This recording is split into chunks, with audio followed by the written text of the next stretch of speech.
Yo, what's good with you? Back in black with another Enlisted video. If you guys are new to the channel and you love shooting games just like me, make sure you aim for that like button and shoot that subscribe button as well. It'll help you find better teammates and improve your skill-based matchmaking. At least I hope so. Today we're going to be comparing all the BR1 and BR2 submachine guns for the Soviet Union and Enlisted to see which of them is the best for you in your particular playstyle. Starting out with the predecessor to the ever so iconic PPSh, we shall first take a look at the PPD-34. This was the first submachine gun produced in mass for the Red Army. We're looking at a max damage of 5.3 per shot, which is second lowest out of all the weapons that we'll be talking about today, but as I'm sure many of you know, or will soon come to find out, damage isn't necessarily the defining trait of most Russian submachine guns in World War II. The game changer stat for this weapon is going to be that blazing fast rate of fire, coming in at a smooth 800 rounds per minute, which will of course make you a monster up close,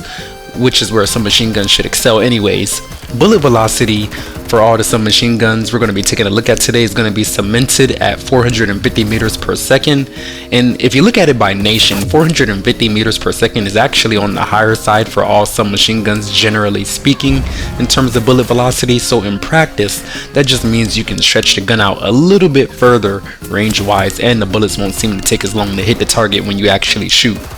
Speaking of hitting the target, we are tied for a best shot deviation at 84, and while that is good in comparison to other weapons we'll talk about today, that is still on the high side generally speaking, so it will serve you well to shoot in bursts for any target that is not within 5 meters. We also have a vertical recoil of 23 and a horizontal recoil of 13, which is the best from a vertical standpoint and tied for worst from a horizontal perspective. But generally speaking, I found this weapon to be extremely easy to handle, and I think there's one main reason this weapon has been put into the BR1 category. Obviously because, you know, the Soviet Union and the Russians need at least one weapon to fall, or submachine gun to fall into that category, but obviously the main reason is going to be that very limiting 25 round box magazine, truly the Achilles heel of a high fire rate weapon. But on the bright side, we are looking at a reload speed of 2.6 seconds, which despite that speed is actually the slowest reload out of all the weapons we'll be talking about today. You can't really sleep on this gun since it's the only one in the BR1 tier that you will even be able to use, but if you play around walls and corners with this weapon and then generally stick to close range areas, you should enjoy it all the way into the BR2 submachine guns, which we will start taking a look at in 1 second.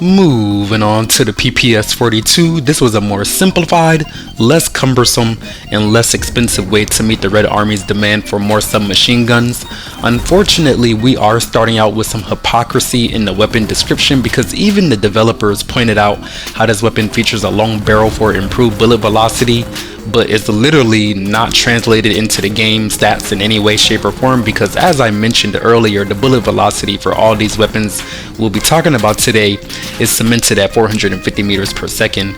But whatever, right? I guess it wouldn't be the first time the developer said something or stated something that was misleading.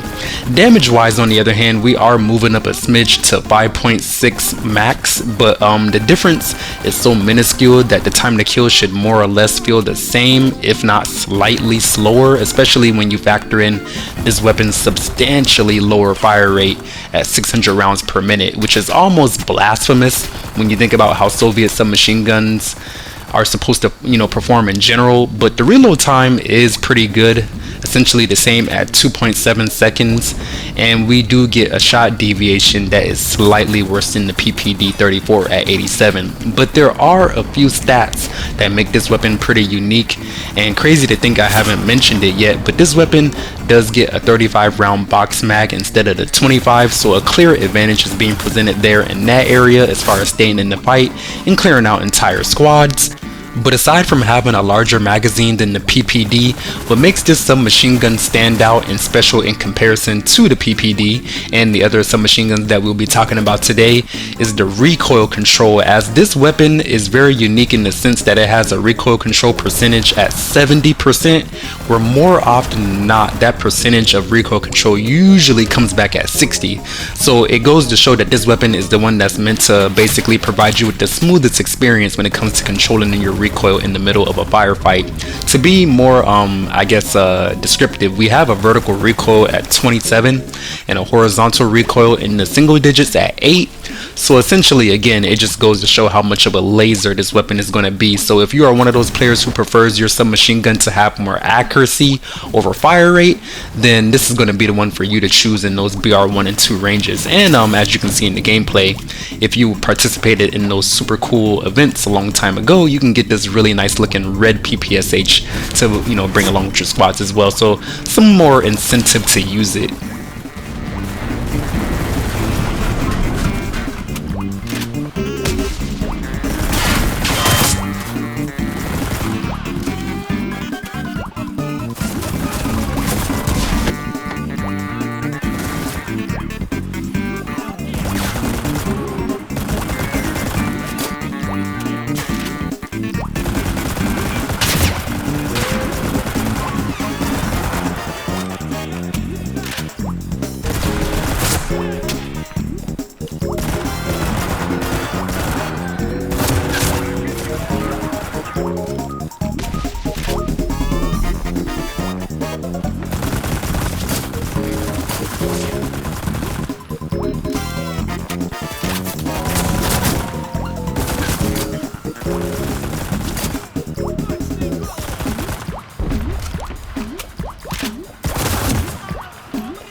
Coming in for our third contestant of the day, we shall now take a look at the gun that emerges when you try to replace one of the more iconic submachine guns of World War II, being the PPSh, with a cheaper stamped steel alternative that shoots way slower by comparison, and I'm referring to the PPS-42. In regard to the PPS-43, obviously you could consider this an upgrade, as it looks like they sent the gun designer back to the drawing board. I would imagine most Russian soldiers just ended up complaining about how the PPSh was much better than the PPS-42 by comparison, so it looks like this gun is trying to find a good middle ground between accuracy and fire rate, as the damage does remain exactly the same as the PPS-42, but we get an increased rate of fire at 700 rounds per minute instead of that abysmal 600 that came with the previous gun before. And then, also on the bright side, we get a shot deviation going back down to 84 instead of 87, so the bullet grouping on that faster fire rate weapon should be marginally better as well. We also get a tied for best reload time at 2.4 seconds, so very speedy as far as getting you back in the fight. And of course, again, with that 35 round box magazine to boot, you should be in pretty good territory for mowing down squads of enemies. On the downside, we do lose that extra recoil control that was presented with the PPS-42, so it will be a little bit more unwieldy. And essentially, I would just say to choose this one if you prefer a PPS that shot slightly faster and you can still handle the recoil pretty good, which I don't think that will be a problem because we're still at 32 vertical and 11 horizontal, which is not that bad in the grand scheme of things if you're using the weapon in the appropriate ranges.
Coming in for the last submachine gun of the day, we now gotta take a look at the super unique PPSh 41 Obrez variant, which is just a Russian way of saying shortened or sawed off, kinda like a shotgun would be. And the way they did that is by basically cutting down on the barrel and cutting down on the stock to make it a more compact weapon, generally speaking. The game says that this was a field modification done by resistance fighters in order to make the weapon easier to conceal and carry, and that might be true, but from what I researched online,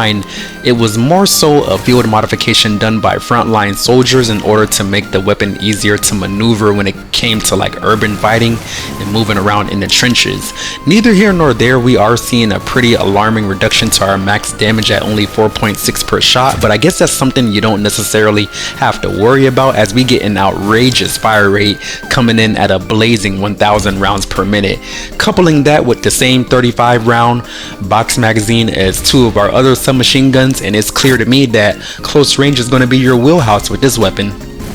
To help with your close range combat capabilities, we do have a tied for best reload time at 2.4 seconds, and you also have some pretty good recoil stats as well, coming in at 24 vertical and 13 horizontal, which is still better than some of the other guns that we talked about today, despite this weapon having a shortened barrel and stock. But where the negative impact of that comes into play is definitely going to be felt in the shot deviation, which comes in at a staggering 107, which is the highest rating for shot deviation among submachine guns in the entire game. Crazy to know, but in practice all that means is that this gun is basically trying to funnel you into extremely close range engagements. Anywhere from 5 to 10 meters is basically where you're going to have the most effectiveness, if any at all, as you try to use this gun outside of that, and you will see exactly why shot deviation is such an important stat.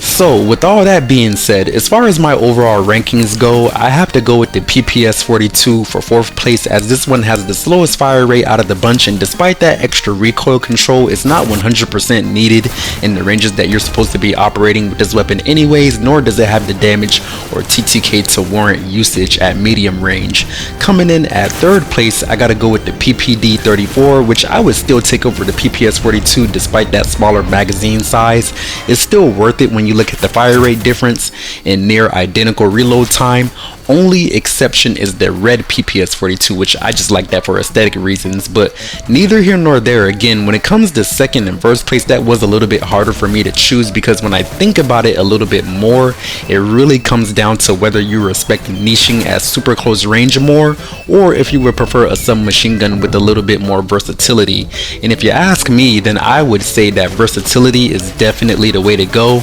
and for that reason I have to go with the PPSh 43 for 1st place and the PPSh 41 Obrez for 2nd place. But overall, these are just my personal opinions. Let me know what you guys think down in the comment section, and I hope you have a lovely rest of your day. Black Guy out.